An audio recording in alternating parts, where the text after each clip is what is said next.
Bonjour à toutes et à tous. Le nom de la mélisse lui vient de ses plus grandes fans, les abeilles. En grec, abeille se dit mélissa, et c'est vrai qu'elle raffole de son nectar et de son parfum, une plante mellifère par excellence. Vous le savez, sur cette chaîne, je vous parle de plantes médicinales sous différentes formes, dont les huiles essentielles. Et même si l'huile essentielle de la mélisse a des propriétés, son coût exorbitant m'incite à vous parler essentiellement de son utilisation sous forme de tisane.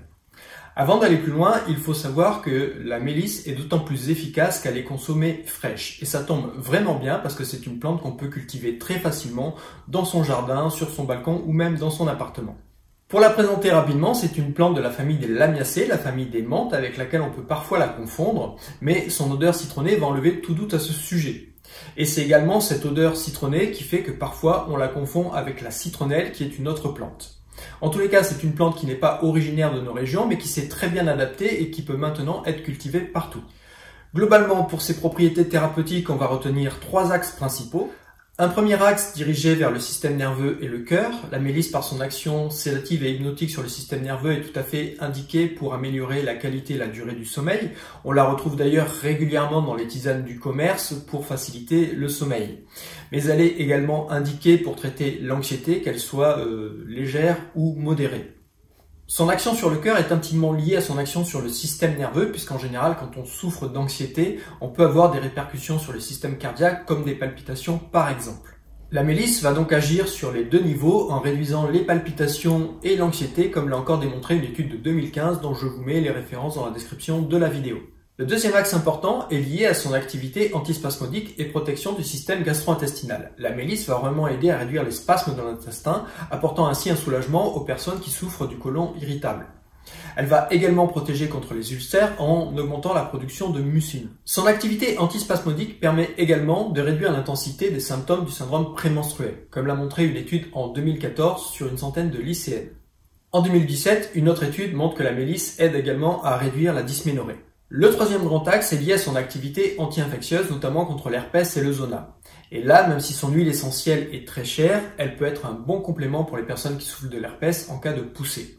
Elle est également efficace contre bon nombre de champignons et de bactéries intestinales.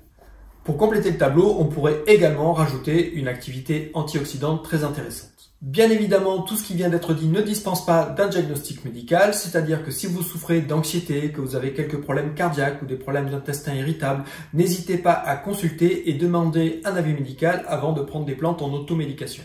Si vous avez de la mélisse fraîche dans votre jardin, sur votre balcon, dans votre appartement, n'hésitez pas à en rajouter régulièrement dans votre tisane. Si vous n'avez pas accès à la forme fraîche, vous pouvez toujours acheter de la mélisse en magasin, mais là, veillez quand même à ce qu'elle dégage encore des arômes lorsque vous la respirez. Et sinon, vous pouvez toujours utiliser des extraits de plantes fraîches standardisés qui vous permettront de garantir un apport minimal en principe actif. Malgré ses propriétés, il est intéressant d'associer la mélisse avec d'autres plantes, par exemple la passiflore, l'aubépine ou la valériane pour traiter des problèmes d'anxiété, de sommeil, de problèmes cardiaques, etc. ou des plantes à visée digestive ou antispasmodique suivant ce qu'on veut traiter. Concernant les précautions d'emploi, comme toute plante sédative, elle peut entraîner une baisse de la vigilance et de l'attention. Elle peut également entraîner une augmentation de la pression intraoculaire. Donc n'hésitez pas à demander un avis médical en cas de glaucome et on l'évitera en cas d'hypothyroïdie parce que la mélisse va réduire la production de l'hormone thyroïdienne. On prendra soin également de demander un avis médical si on a un traitement au long cours qui agit sur le système nerveux, y compris les antitussifs. En résumé, on retiendra que la mélisse est très utile pour les problèmes d'anxiété, de sommeil et quelques problèmes cardiaques, que la mélisse est très utile sur la sphère digestive et le syndrome prémenstruel, et on la retiendra également pour le traitement du zona et de l'herpès. Voilà, cette vidéo est maintenant terminée, prenez bien soin de vous et à très bientôt.